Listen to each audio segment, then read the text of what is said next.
Hi, everybody, it's FIBO Group, and you are watching to the Market Watch review. Equities range from stable to higher. The major markets in Asia-Pacific are all in decline. However, India edged up, aided by a 1.45% increase in China's CSI 300. Stoxx 600 is now up about 0.25%, their first gain in 4 sessions.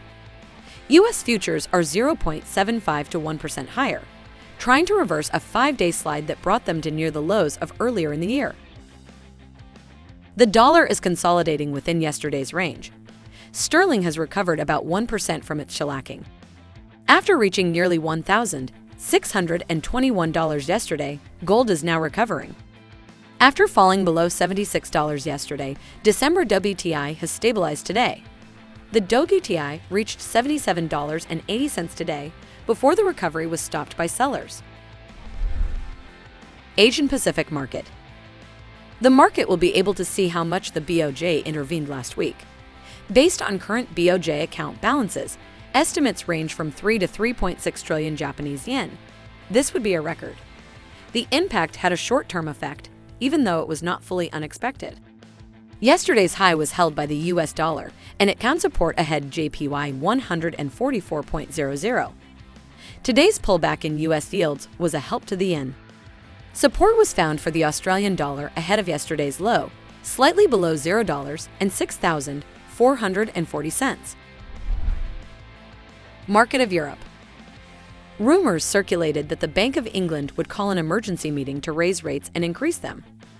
Sterling was able to hold its ground due to this speculation.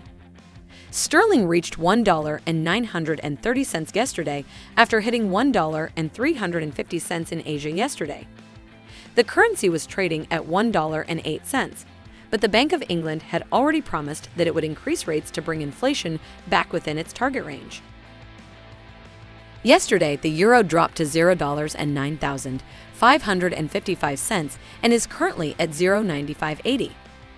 The session high in late Asian turnover was $0.9670. In the European morning, it has fallen to $0.9615. Market of America. Today's economic calendar includes August durable goods orders as well as house prices. Expectedly, new home sales will have dropped again. They rose only once in this year's May. They are due to report on the Conference Board's Consumer Confidence Survey and the Richmond Fed Manufacturing Survey. During the North American session, Chair Powell and several Fed officials are present. The Canada economic calendar is very light. Yesterday's US dollar was in a wide range compared to the Canadian dollar. Today's range is narrower and the tone is more calm. The range of the greenback is between CAD 136.40 to 137.45. That's all for me. Closely monitor the news background and be prepared for all the surprises of the market.